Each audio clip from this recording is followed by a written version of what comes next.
Okay, I think we can get started. Awesome.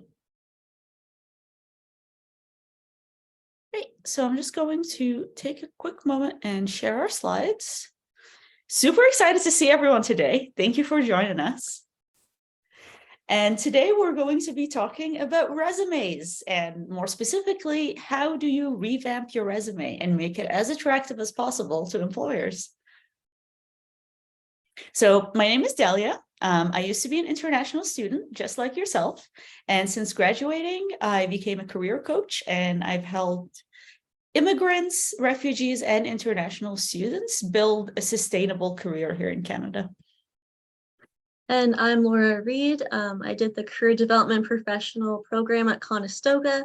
I have a background in education for student advising and services from George Brown. I was also a an employment counselor for people with disabilities for a while, and I've been at Devant for about a year now. Okay, so perfect. So at Devant, we help international students and alumni to stay, work, and succeed in Canada. At Devant, it means French to get in front of, and that's what we aim to do, and aim to help you to get in front of employers so you can build your dream career in Canada.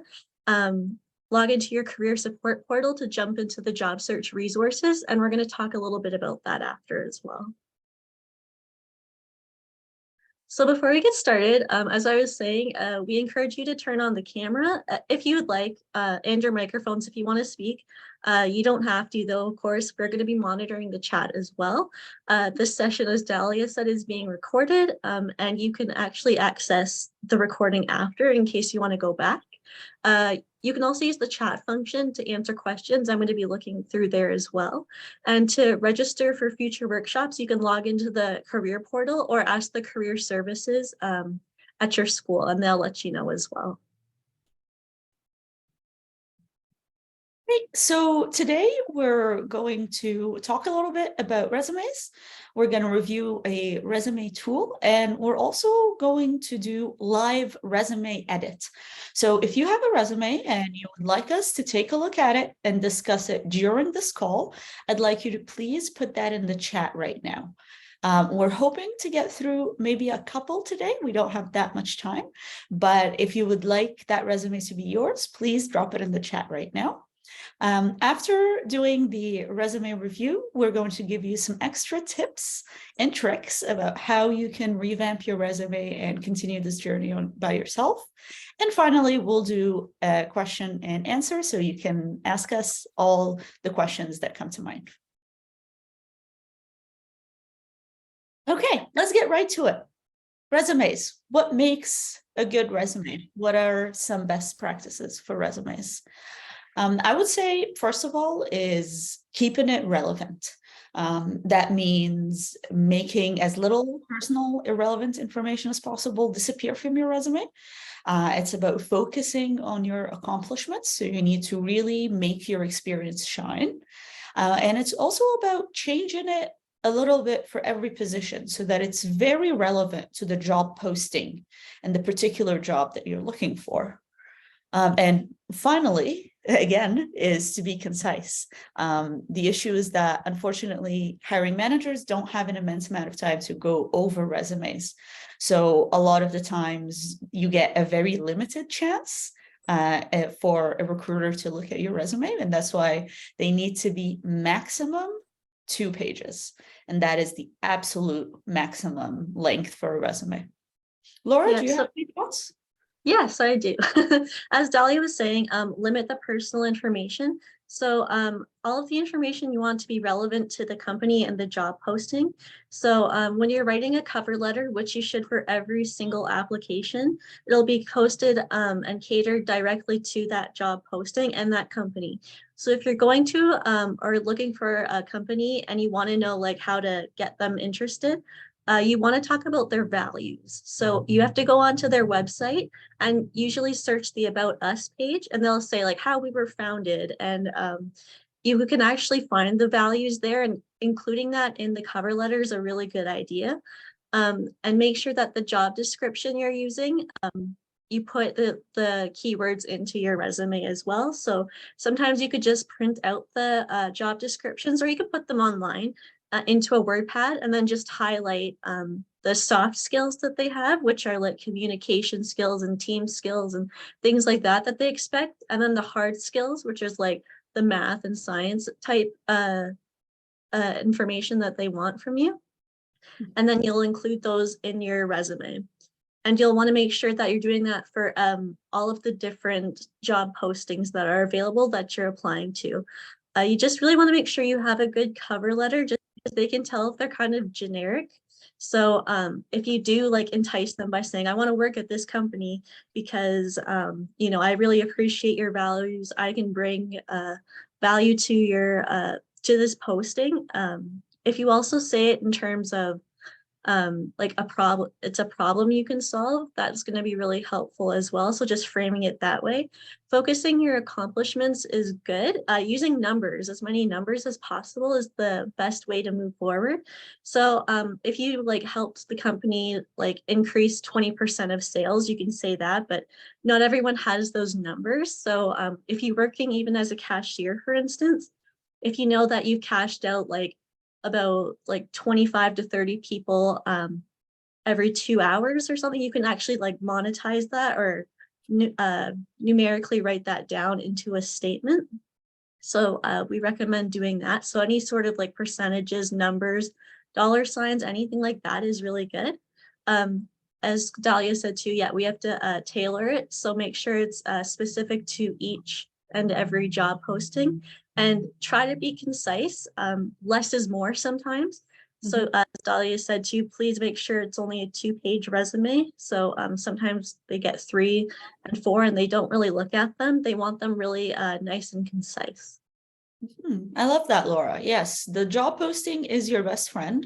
So the more time you spend understanding what the company needs, the easier your resume writing is going to get. So highlight. Perfect. Awesome. So if you have access to your Devant tools, as part of your portal, you're going to find a resume tool. So that can give you a score, see how your resume scans for an application tracking system. It also gives you instant feedback. And if there are things that need to be improved or anything like that, this tool will be extremely helpful. It's a Devant branded tool, so it was made specifically for your kind of situation, and it'll be very well utilized if you go in there and give it a try. Yep, if you want to just explore the portal, we recommend doing that as well for all their different offerings. Awesome. And now we're at the resume revising section. That's great. And I see some resumes in the chat. Awesome. I'm going to start top to bottom by order in which they were received. So I will start with Norma. Norma, are you with us? Yes. Awesome. Yes, hi, I'm Norma. Hi. Nice to meet you. Oh, Okay, so I'm just going to share my screen again so that we can look at it. Is that okay? yeah, it's okay. Perfect.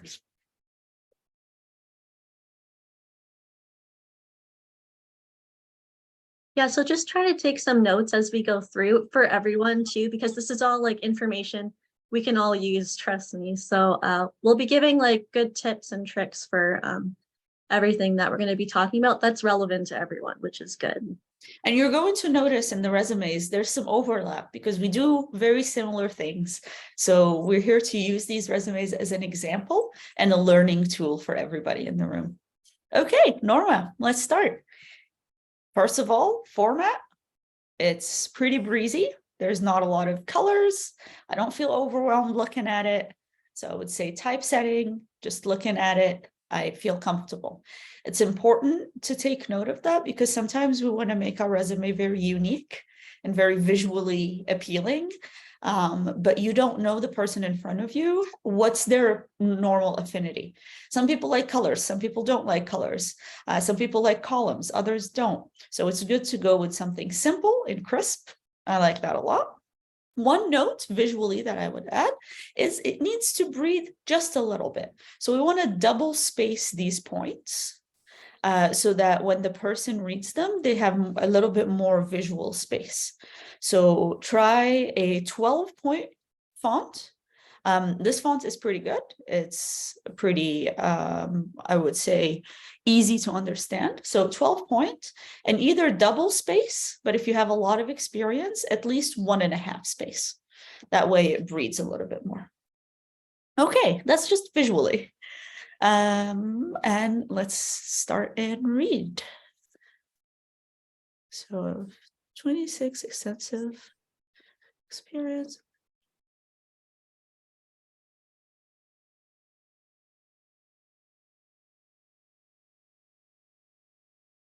So are you looking for a job in the computer engineering field? Yes, Okay, good. it's IT or a system analyst. It's related to the information. All of those, okay, sounds good. Just because, yeah, the summary is going to change obviously too. So I know some people just want to get like a job to support themselves at the time. So I did a resume for someone this week and they have an undergrad, but they just want to get a job online that's remote. And I wrote a little summary for them as well, just to provide the employer with some context so they know why. And yeah, I put her education at the bottom, but yeah, it was just brief like this. So just make sure it's exactly how the type of job you want is what you talk about in the summary. I agree. And I would add that it's possible if you want that you would add that. So instead of saying I have 26 years of experience in information technology, you can say that you are an IT analyst with 26 years of experience. So you just want to put the idea and the name of the role as early as possible in your resume. That way the person knows exactly what kind of role you're applying for. Otherwise, Laura, do you have any other comments about the summary? No, it's good. You don't always have to have a summary at the beginning of a resume if you don't want to, if you have a good cover letter. I like to put a little summary sometimes just to provide the person with context, but you don't have to. Okay, so it's optional, you mean the summary? Yeah, so because you're going into something already relevant, yeah. And this is also an interesting thing. And I want you to go and do more research on this after the session, because unfortunately, I don't think we have time to go into it. But there are different formats. What we think about usually about resumes is a chronological resume, which Norma's resume here is a very good example of that. You have your summary, your education, list of skills, and then you start listing your experience by date. That's a common format, but it's not the only format.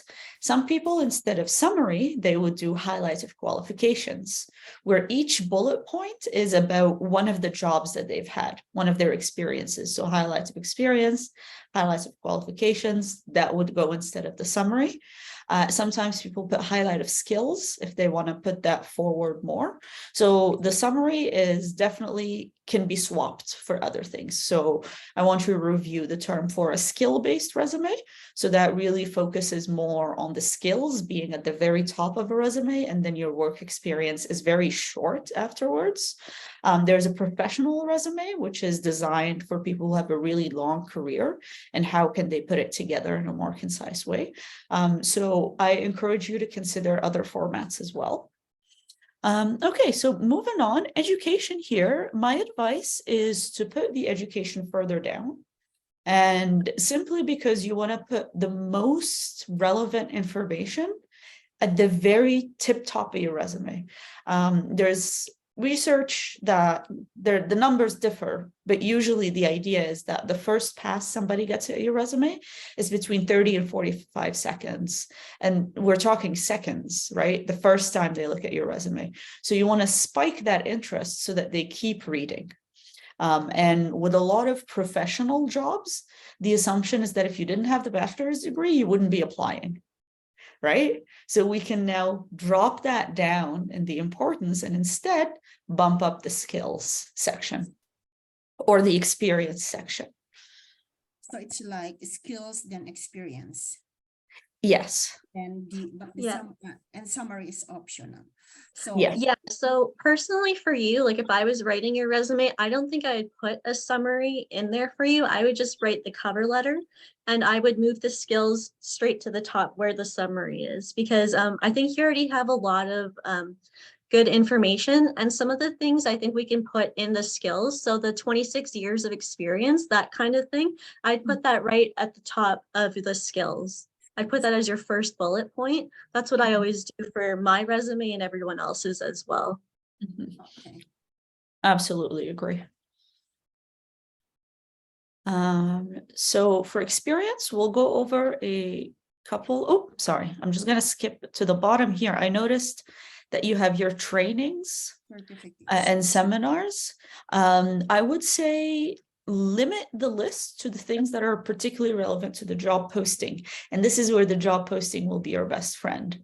Because you have such an amazing array of different certificates, you want to only present the ones that will make you shine in this particular position. And I would push that up. So if we're talking about education versus training, I would put the certificates before your bachelor's degree even, I because agree. they're hard Yeah. skills and employers really value that thing. So we'll push those up. Mm. And yeah, Some- it's actually, it's really good. You have all those certificates, but as Dahlia said too, when you look on the job posting, just include the ones that they kind of want, if you can. Mhm. The other thing I would say is time span, right? So when we have a really long career, it's hard to decide how far back should I go in writing all the works experiences that I've had. And there are two ways of thinking about this. There are people who say, well, it's about relevance. And as long as something is relevant for the job, then you can put that on your resume. And you have to highlight how it's relevant. And other people say you use 10 years. And you've said that you have 26 years of experience, but it's understandable that you can't put all of your experience in your resume, so they can ask you about it later. This becomes particularly important when resumes start to run more than 2 pages long. Then it's like, where can I make this again concise? Yeah, so I know as Dahlia said, 10 years is about right too, but if you find like you're having an awkward time positioning the things that you want to include, you can go back up to a maximum of 20 years, but that would be the absolute max. Mhm. Yeah, Great. so we So got some, oh, sorry. I want to look at a couple of bullet points and then we can move on to the next resume. We got some really good stuff from this. So for the experience, a good way to look at bullet points when you're writing out your experience is cause and effect. So the way you want to write out your bullet points is you have to say what the situation was, what the action was, and what was the result. So for example, provided support to employees at work, I want you to be more specific. What kind of support? For example, facilitated troubleshooting for interns and new employees. Okay, so that was the action. You helped them with troubleshooting. But then you always have to remember the so what of it. So what happened after you did that? Well, maybe you increased efficiency within the team. Maybe you made sure everybody's on the same page. Maybe you increased sales. Maybe you kept up morale around the office. Whatever it is, remember to put down what was the result of your action. So we need to remember action, result, action, result. Laura, what do you think? Yeah, so just looking at some of these points, so we usually try to do a maximum of 7 points per position.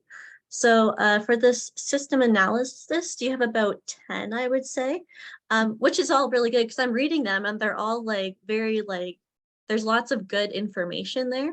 But if you can try to condense it into 7 of the most important things, that'll be what's looked at the most, just because they've done a study and recruiters usually tune out after about 7. So you want everything right in a condensed pile where they could see all the good skills you have. Mhm. And sometimes when you're working in the same industry over the year, your job roles becomes the same. Like in all of these roles, I worked as part of the team and did effective communication. So which role has more bullet point space where I can highlight that versus which role is already full of bullet points? So you can play around within your experiences with things that overlap to mention them and highlight them in a space where you can actually do that.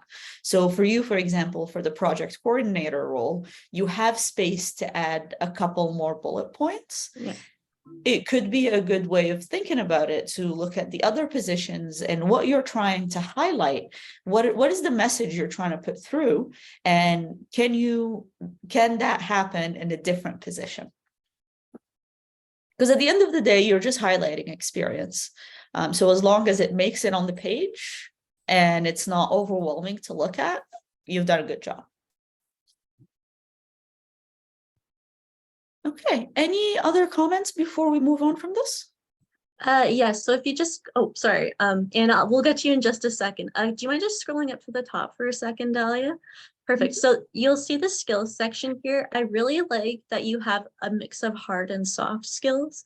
So like the soft skills being things like problem solving, communication, time management, those are soft skills. And then you have the hard skills too, like troubleshooting computer hardware and software. I would be a little more specific, like what kind of hardware and software that like you're familiar with, just so that the recruiter knows right away what you are skilled in. So that's what I wanted to mention as well. Mm-hmm. Yeah, very good point. And I would say trainer of computer literacy is more of an experience from the work experience section. So I would remove that one from skills and have it in the work experience. And I believe you do mention it about, yeah, computer teacher, IT instructor, computer literacy training. Mm-hmm. Great. Okay, Anna? Before Should I put my like address, LinkedIn like link and like the languages I know? Mm-hmm. Yeah, absolutely. So if you have LinkedIn and if you're looking for a job in 2023, you should have LinkedIn. Then absolutely include the link in your resume, usually at the very tippy top next to your name. So we have name, address, and with the address, it's actually, you don't have to give them your home address, but you can say the city and the province that you're in. So for example, my resume says Ottawa, Ontario. If you're looking for a job outside of the city that you're looking for, you can even put just the province. So let's say you're in Ottawa and you're thinking of moving to Toronto. You can say you live in Ontario, and that's still a factually true statement. So your address, your LinkedIn at the top, the languages that you speak are very important. I like to add those right after the skills. And I like a column. This is my personal preference because then you can see education and languages side by side with the profile or the summary. So I always add the languages. And I think something very important for international students to know is that it's a big skill we have, the fact that we can speak more than one language. And it's not very common in Canada for people to speak multiple languages. So if you speak languages, you need to flaunt that. You need to highlight that. You need to advertise that. So write it right under your skill section. You want to add a languages section, and then you add the languages that you speak. Okay. And also, like, I don't use much the LinkedIn. Like, I don't have almost anything there, just my basic information, because I didn't work in any like thing here in Canada, only in Brazil where I lived. So should I put like I included the job I worked at Brazil, but here I didn't work. Should I don't know. Like, That's Just- okay. You haven't Yeah. worked here. That's totally fine. You put the job experience that you have from Brazil. You put your education. You have your little about me blurb. So it's kind of like the summary or the profile in a resume. And that's all you need. Really, what the purpose of LinkedIn is for you to have a professional appearance online. You need to have professional representation online. And as long as your LinkedIn profile is not problematic and is not incomplete. So for example, add a picture. Just take a selfie against a white wall. It's okay, as long as there is a like friendly face when somebody Googles your name, then that's a success. So don't worry about LinkedIn not being full of information or not having enough experience to highlight on LinkedIn. Really, the goal is just to have something professional to build on then in the future. You can Okay. also add Dahlia and I on LinkedIn. I'll put our LinkedIn URLs in later, and then you can even just look at ours if you want to. Another thing I was going to say too is if you do put your address, not like where your exact street address is, but if you do, let's say, put like Hamilton, Ontario, and you do want to get a job in, let's say, Ottawa, you could always write that in your cover letter too, like I am willing to move, or yeah, and then you can sort of give recruiters the idea that you're willing to relocate. In the cover letter, like, should I add, like for each job, should I make a cover letter? Yes. Okay. Absolutely. This will And- count with my resume page, like 2 pages max? Or no? Yes. Yeah. No, the cover letter doesn't count in the No. resume. Yeah, That's so a good your question, resume can though. be 2 pages, and then your cover letter, don't make it more than 1 page. It's very tempting to write a lot in the cover letter, but like the resume, it also should be concise. So maximum package you're sending is 3 things: a 2-page resume and a 1-page cover letter. But sometimes some jobs you just need a 1-pager. And I think this is actually a good segue because our next resume is a 1-pager. So I'm going to put that up. Thank you. Maggie, are you with us? Yes, hello. Hi. Okay. So I'm going to share your resume.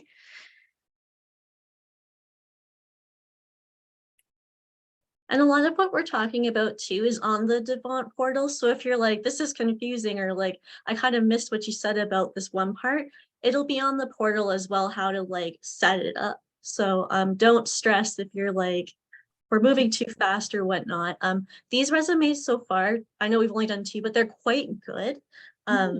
So something similar to that is fine as well. But yeah, they're ATS friendly right now too, which means that the application tracking system can scan the resume and can pick out the keywords. Sometimes if the resume is too fancy, they cannot. So, Yeah. but one thing about formatting, so this one is just formatted a little bit better with the bullet points. The other one was good too, but if we can try to like, if it is going to be 2 lines, you want to make sure they're 2 almost full lines when you're in the bullet points.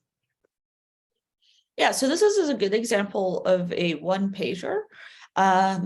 Maggie, what is the position you're currently applying to? I'm looking to apply for a product manager position. Product manager position. So I would say in this resume, a profile or a summary, it doesn't have to be a summary, but just a line highlighting the role you're looking for and a few skills that you think are important. Alternatively, if you don't want to have a profile or a summary, I do advise you have a profile, like a 2-liner. If you want to keep your resume at 1 page, you can, under your name, write down the position that you are looking for. So you would say that you are, like your last position was product manager. So under your name, you'd write down product manager. Or a small, tiny little profile that says that you're looking for a project management role to utilize XY skills. I like that you have numbers on the page. Companies like numbers because they're more tangible. we can both claim to be great at something.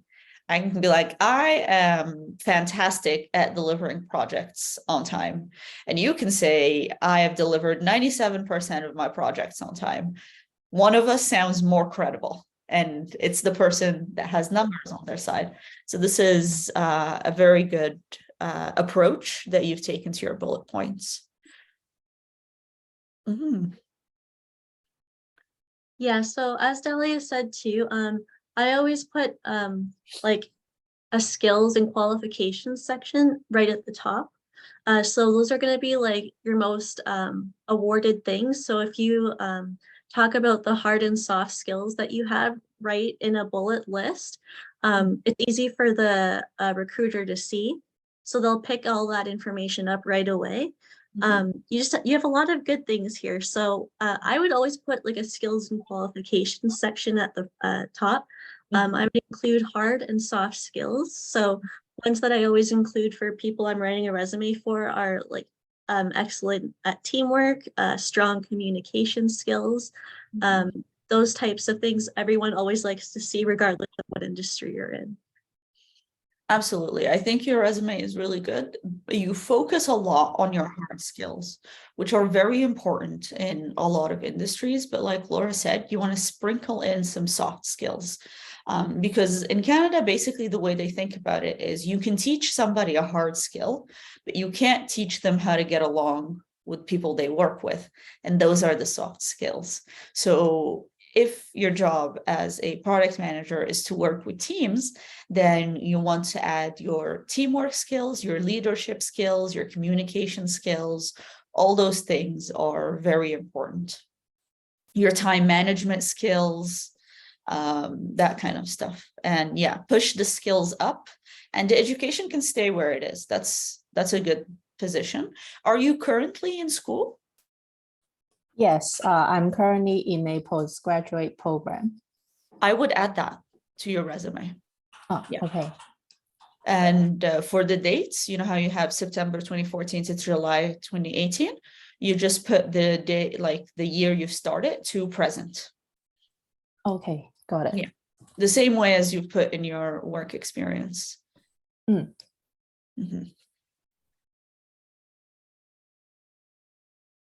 Oh, I actually have a small question.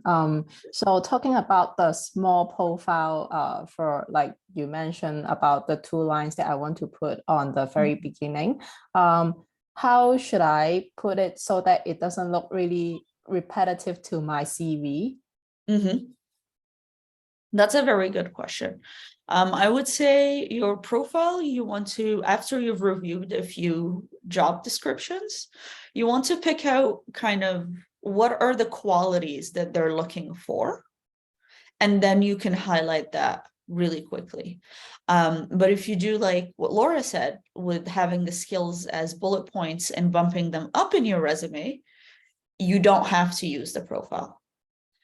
You can, but basically, yeah, I would say the advice is to figure out what in the industry is desirable and to put those in a quick 1 or 2 liner. What do you think, Laura? Yes, I do agree. So we had a really good question here. So someone was also asking about ATS. So and what like recruiters are looking for in ATS resumes. So keywords, I think that's the main thing. So if you have your job posting, make sure you're highlighting the keywords in there. ATS resumes are ones that can go through the tracking system and not get bogged down. So for instance, if you have like a picture or anything like that, the resume is not going to work. So you're going to want to make sure that it's simple, like the ones we've been looking at. The bullet points are good. But yeah, make sure you have lots of keywords because that's what the ATS system does. And if they have too little keywords, sometimes they disregard the resume altogether. So you want to make sure the resume and the cover letter have a lot of the keywords in the job description. And that's basically what they're looking for. So you just want to make sure it's a simple layout like those and make sure you have lots of key skills and you should be okay. And before we move on to the next one, Anna, you have another question? Yeah.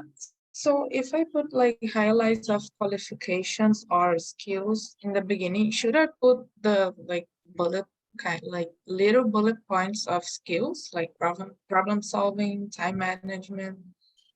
No, that section will absorb like if you're writing longer bullet points with the skills and experience at the top of the resume, you don't need to repeat it again in a smaller section. So basically what you're trying to do is expand on that. So if previously you had this one bullet point that says teamwork, now in your highlight of skills and experience, you'll have a longer bullet point talking about the teamwork experience that you've gained working, for example, with very diverse teams of 20 or something like that. So it'll be a little bit more fleshed out, but you won't need both sections. It's one or the other. And each thing works better depending on how much experience you have. So for early career professionals, people who don't have a lot of work experience, I advise that they go all out on the skills and experience section. Write out your bullet points and try to highlight as much as possible what you have, but to be concise, you shouldn't duplicate anything. If an information is said once, it's on your resume. Okay, and should I put my age or no? No. Okay. No, do not put your age on your resume. That is a good question. Don't put your age, don't put your picture. There are many, I won't get into it, but employment law in Canada and human rights law really is against discrimination. And there are different things that people can use to discriminate against you. So the idea is to not give them any information that they're legally not allowed to ask you. They're not allowed to ask your age. Don't give them that information for free. Okay, thank you. Of course. So Dahlia said some really good things there too, but I just want to make sure, like for the keywords, so like if you write a sentence like for like, let's say teamwork is one of the keywords that you see in the job description, you can mention it again, but in a different context. So you just want to make sure that you're not duplicating anything, like she said. So you can always like sometimes find a way to include it in a bullet point, like as a topic.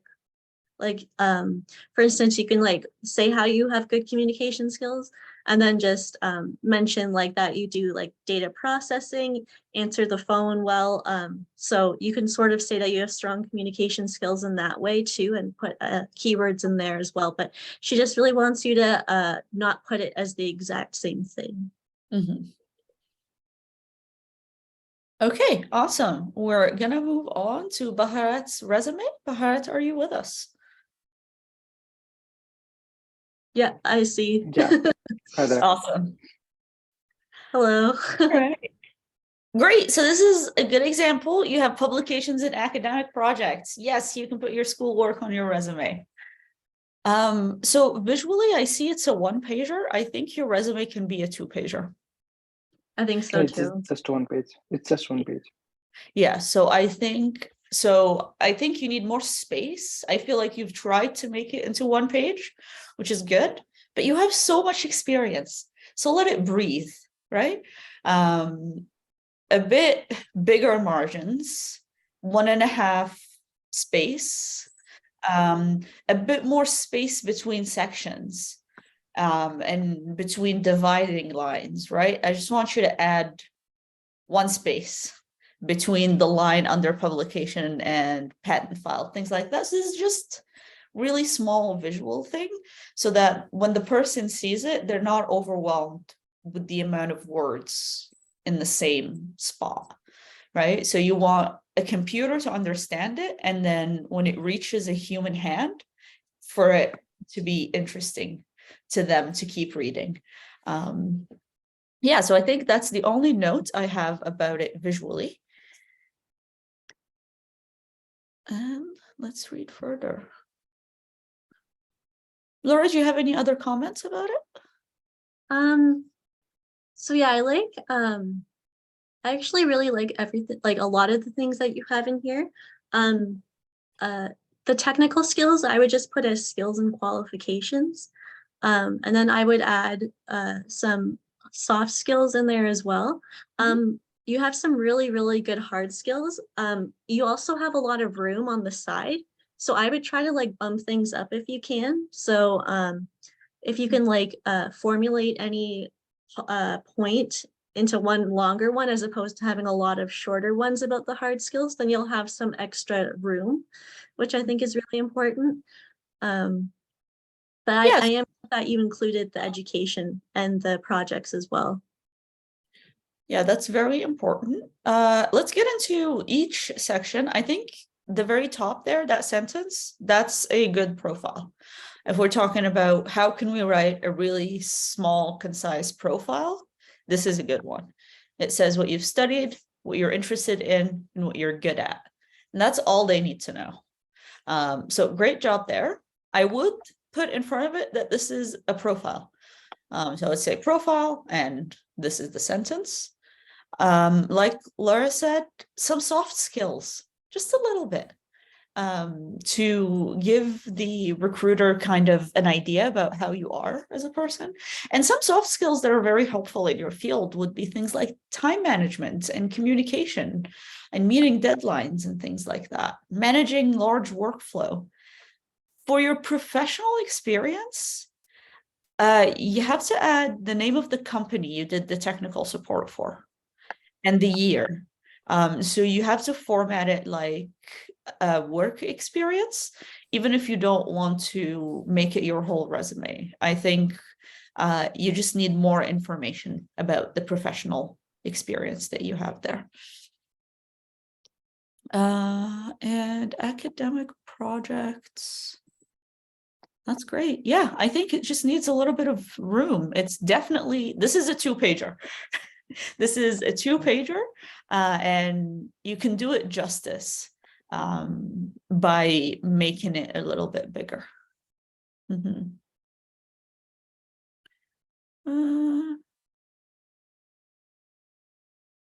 just trying to think.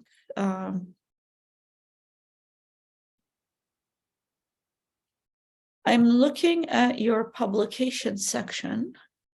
Let me circle back to you in one moment about that. And it's just a small formatting thing. I'm not sure if the title needs to go first or the date needs to go first. So I'll do a little bit of Google on that while we're here. But other than that, I think it's pretty good. What do you think, Laura? I do too. I think I would move the education section just below the technical skills, just because you're talking about the publications and everything, but it's just kind of good for the recruiter to know where you got those, where you got the experience. Oh, and for education, you don't have to include your average. You can if you want, like if it's really good, but you don't have to. Yeah, it's not a requirement. If you want to show off, totally. But like, seriously, if you have, and this is also a good segue, we're talking about workshop, but like education and having space to highlight your achievements. If you have any awards and you want to add more to your resume, you can add that stuff. Your talks, your awards, your publications, your school projects, all of that is very important, especially for those of you who are in technical degrees, because a lot of what you study is also work, like you do work to learn. So it's very valuable. And I'm glad you've added these things to your resume. Great. Awesome. Any questions before we move from this? No. No, good to go. Awesome. Great. Anna, do you have another one? Yeah. So like if I am like a peer leader or an ambassador in my university, where can I include that information? Shouldn't I put like academic experience or like academic programs or that? How much work experience do you have? Work? Yeah. Only in Brazil. Because you can put it as academic experience, but you can also just put it as experience. So when I was first starting out and just graduated and applying for jobs, I didn't have a lot of work experience. I had one paid job experience and the rest was just either like a leader in school program or doing like a school activity or things like that. So I added those things as experience. Later on, once I had more work experience, I moved them from that section and made their own section, which is, I titled it academic achievements, but that's mainly just if you have space for it and if it's relevant for the position. Okay, that's good. Thank you. Of course. Yeah, so if you just want to add like an experience section instead of a work experience section, then that's how you do it too. So if it's not paid, don't include the word work. I would Mhm. just include the word experience. Absolutely. Thank you. You're welcome. Okay, we're making good time. I think we have space for one more, and then we Oh, do will- we have another space? Did you, because someone was trying to send a. Oh, we have have a few resumes we won't be able to get to. But I think we Okay. have one more. Okay. Let's do that. And that would be Diane. Diane, are you with us? Hi, yes, I am. Awesome. Okay, so let me just open it up. Great. Awesome. Hello. Okay, great. I've been talking about visually making the resume breathe. I can see space, and I like that. I see space between your job and this is actually interesting. This little section here, like a LinkedIn section. I've never seen it before. I like it.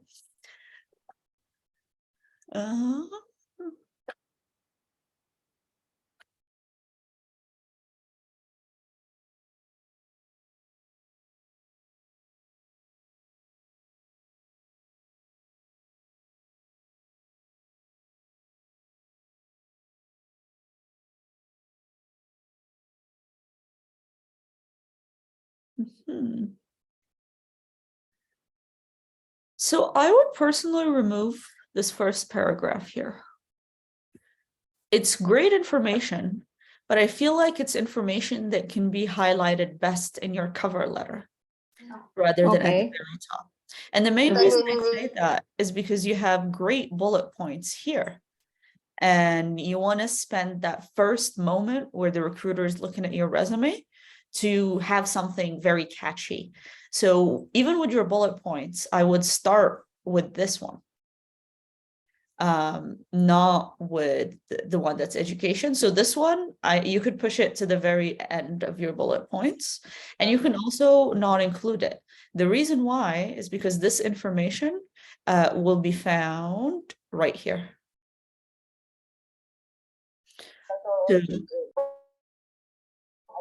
Okay, I get it. Well, I just put it there because since I'm looking at job as a student, so that's why I'm making clear that I'm a student, so not full-time job, but a part-time job. Very good point. Okay, in that sense, you could push your education section up by putting it in a column. So having a little side there that shows your education, that works. Or I don't know, what do you think, Laura? How can somebody show that they're a student looking for a part-time job in their resumes? Yeah, so you can also put it in a cover letter. That's kind of one of the questions that we have too in the chat. So just how do you like look for a part-time job? Maybe that's actually not in the career that you're studying or going into now. What I did for my one client was I actually did write a little blurb. So it was literally 2 sentences because this person already had an undergraduate degree. So I didn't want the recruiter to be like, why is this person with an undergraduate degree applying to this job? So one thing I put, I just wanted to give them some context. So for this person, since they were done school, I just mentioned that they wanted a strong work-life balance, which is why they wanted a job in that field. So if it was someone like still getting educated, I would literally just write like that you want to get experience to like support your education or just to gain more Canadian experience. But I wouldn't say that if you're like only going to be there for like a couple weeks. So if you're going to be there for a while, make sure you say that, because you don't want them to just be like, oh, this person's only going to be here for like 2 months and they're going to leave. So it's easy if it's already a seasonal position, because they know you're leaving, right? But if it's not, then I would definitely mention that like you have long-term plans to stay, that you'd like to grow with the company. So let's say you're working at Loblaws, and then all of a sudden you're like, well, you know, and if you're in business, let's say you could even mention like, I'd like to grow with the company. So if you have any positions available there, so I would just write that in the 2 sentences briefly though. And you can do that for sure, but they would love something like that because they want to know that you want to stay. So if you just like, if you are start customer service, then that's fine. Mention that you would like to grow with the company and that you plan on staying for a while. Perfect. Thank you. You're welcome. You can also write that in a cover letter too, if you need to, but you can also mention that at the top as well. So no worries either way. There's no right or wrong way. So if you don't put it on the, if you don't put it right at the top of your resume, make sure you put it in the cover letter for sure. Okay. This is why I love cover letters. You can put Yeah. important things in them. Going back to this little blurb you have here, I would say this is a very interesting concept. Never seen it done. But if I have one advice is to go over the job posting and figure out what are the skills that they're saying that they need. So if they say they want problem solving, then you can write that in there. If it doesn't require creativity, what else are they looking for? Again, never seen this section done, so I'm approaching it with a lot of curiosity. It's interesting. I like it visually. I think at some point we have seen so many inputs or so many resources, like, okay, just take what you think is best and what might work. And I think it could, like, seeing the skills at first. Yeah, no, I see the value in it for sure as well. And your bullet points are good because you include numbers and you include what happened afterwards. You include the results of your day-to-day work. So I think that's very well done. Not too many bullet points per job, which is great. I think you keep it at 4, 5, no, 4. Yeah, you keep it maximum 4, which is good. Yeah, so if they're like multiple lines, so when I say 7 bullet points, I mean just 1 line each. So like yours is about correct there, but yeah, I just 1 bullet point for 1 line, that would be a maximum of 7. But since you have 4, but they're 2 lines each, like that's pretty much on the dot anyway. And here again, I would encourage you to think about relevance. For that exact job posting that you're applying for, which ones of your experience can you expand on and which experiences can you remove altogether? You have really valuable experience and your additional achievements, volunteer and certification, I would say split those because those are very different. So if you want to include your volunteer experience, just have that as a section, volunteer experience. Achievements, you can have that as a separate section, and then certifications. Yeah, so like I said earlier, I have the academic achievements section. That's where I put things that are both awards and related with school. You can have something like that. And your certification section needs to be separate. And usually I put my certifications like if we're going order wise, closer to my skills. So you can have those almost right after your education, even as separate sections. Thank you. I also have a quick question. You talk about having a chronological way, which I think is mine, but how about the functional? Like, I have find it hard to make it based on skills. So I'm going to stop sharing here and go back. You would have to rethink kind of how you're doing your resume. So basically when you're writing work experience bullet points, you're trying to give the recruiter examples of what you did and how that included success. So the same kind of ideas, you're trying to put them in your skills instead of your experience. So technically you're saying the same things.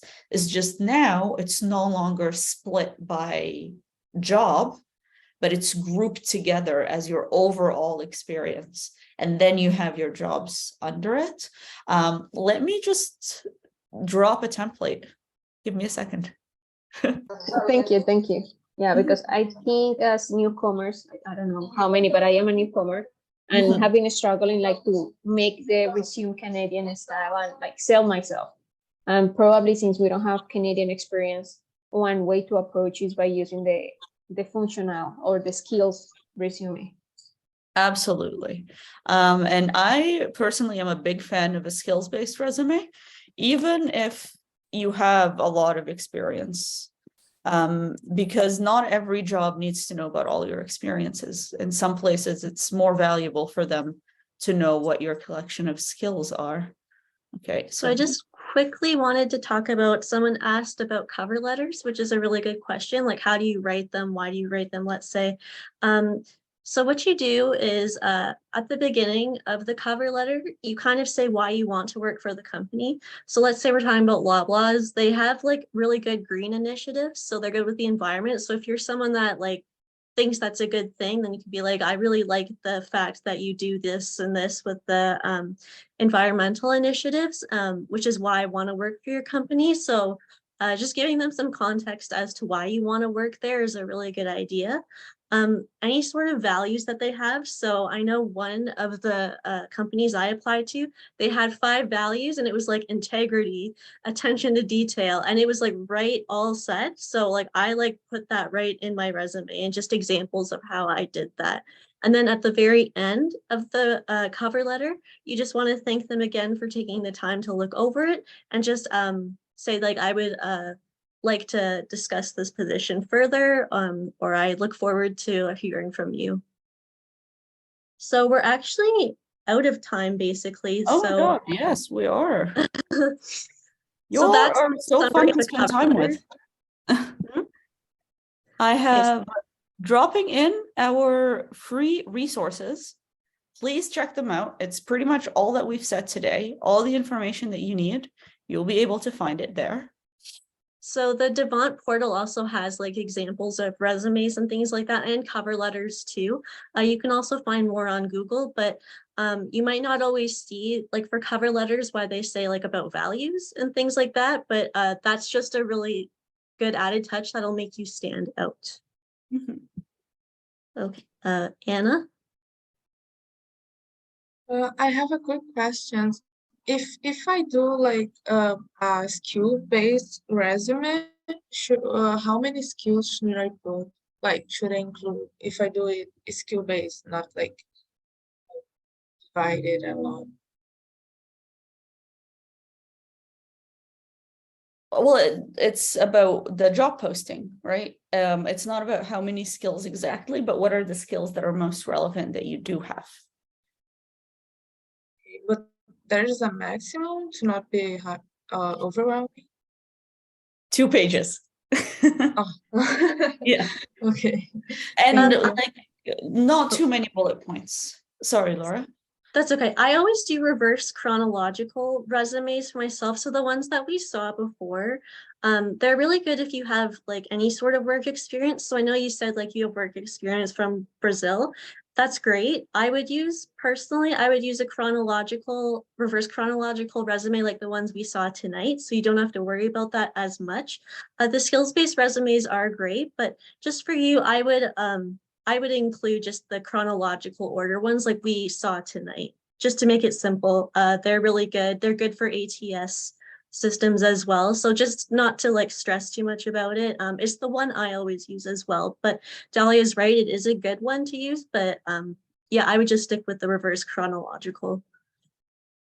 And if you need help with your resumes, reach out to us. Devant has a whole suite of things that we did not get into because of time, but our conversation doesn't end here. please reach out to Devant, reach out to us, and come to the free events. There are so many workshops, and they're all very full of very valuable information.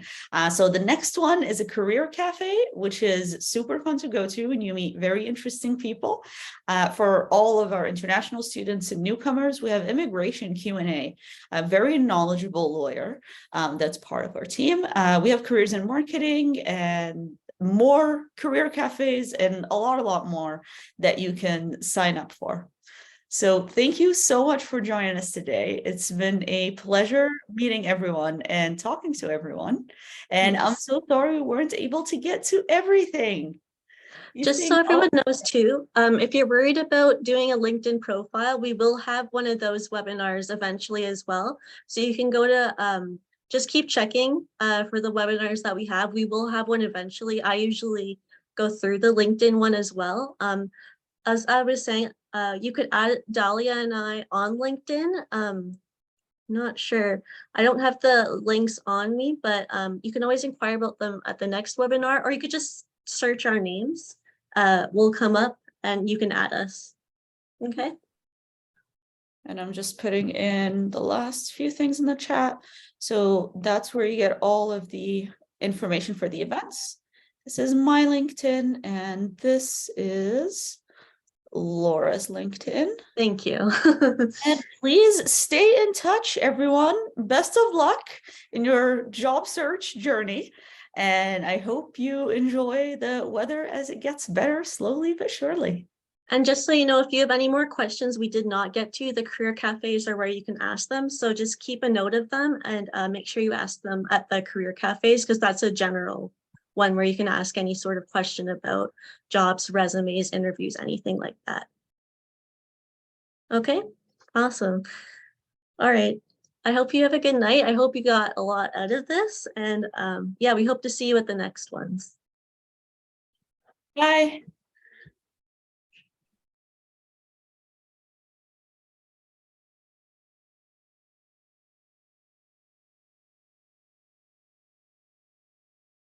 Thank you. Thank you. Bye. You're welcome.